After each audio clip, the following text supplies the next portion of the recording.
முதல் வாசகம் புனித பவுல் கொரிந்தியருக்கு எழுதிய 2ஆம் திருமுகத்திலிருந்து வாசகம். அதிகாரம் 9, இறைவசனங்கள் 6-11 முடிய.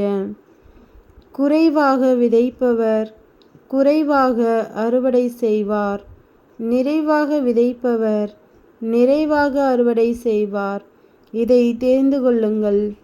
ஒவ்வொருவரும் தம்முள் தீர்மானித்தபடியே கொடுக்கட்டும், மன வருத்தத்தோடோ கட்டாயத்தினாலோ கொடுக்க வேண்டாம். முகமலர்ச்சியோடு கொடுப்பவரே கடவுளின் அன்புக்கு உரியவர். கடவுள் உங்களை எல்லா நலன்களாலும் நிரப்ப வல்லவர்.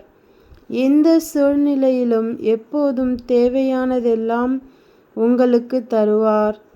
அனைத்து நற்செயல்களையும் செய்வதற்கு தேவையானதெல்லாம் உங்களுக்கு மிகுதியாகவே தருவார். ஒருவர் ஏழைகளுக்கு வாரி வாரி வழங்கும்போது அவரது நீதி என்றென்றும் நிலைத்திருக்கும் என்று மறைநூலில் எழுதியுள்ளது அல்லவா? விதைப்பவருக்கு விதையையும் உண்பதற்கு உணவையும் வழங்குபவர் விதைப்பதற்கு வேண்டிய விதைகளை வழங்கி அவை முளைத்து வளர செய்து அறச்செயல்களாகிய விளைச்சலை மிகுதியாக தருவார். நீங்கள் எல்லா வகையிலும் செல்வர்களாகி வல்லன்மை மிகுந்தவர்களாய் விளங்குவீர்கள். இவ்வாறு எங்கள் பணிவழியாய் பலர் கடவுளுக்கு நன்றி செலுத்துவர். இது ஆண்டவர் வழங்கும் அருள்வாக்கு. இறைவா, உமக்கு நன்றி. நற்செய்தி வாசகம். புனித மத்தேயு எழுதிய நற்செய்தியிலிருந்து வாசகம். அதிகாரம் 6, இறைவசனங்கள் 1-6 முடிய மற்றும் 16-18 முடிய. மக்கள் பார்க்க வேண்டும் என்று அவர்கள் முன் உங்கள் அறச்செயல்களை செய்யாதீர்கள். இதை குறித்து நீங்கள் எச்சரிக்கையாயிருங்கள். இல்லையென்றால் உங்கள் விண்ணக தந்தையிடமிருந்து உங்களுக்கு கைமாறு கிடைக்காது.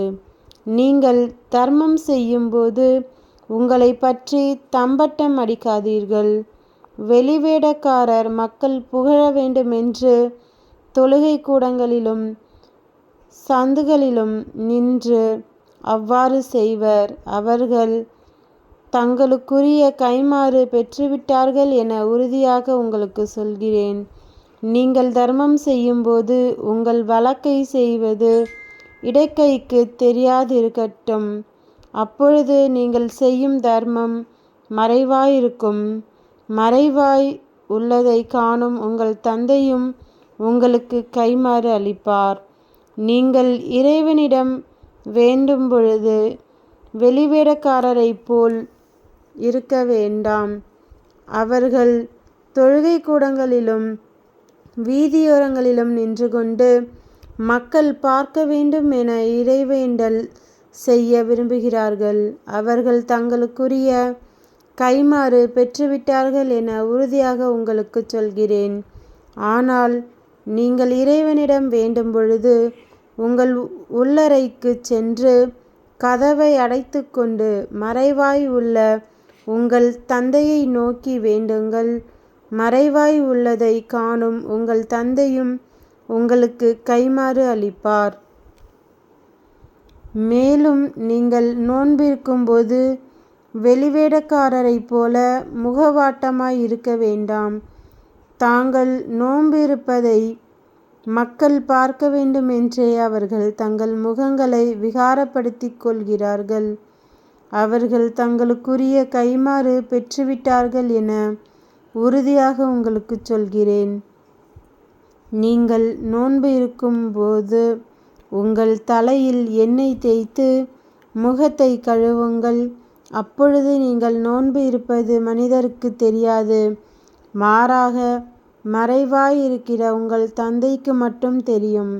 மறைவாய் உள்ளதை காணும் உங்கள் தந்தையும் உங்களுக்கு ஏற்ற கைமாறு அளிப்பார். இது கிறிஸ்து வழங்கும் நற்செய்தி. கிறிஸ்துவே உமக்கு புகழ்.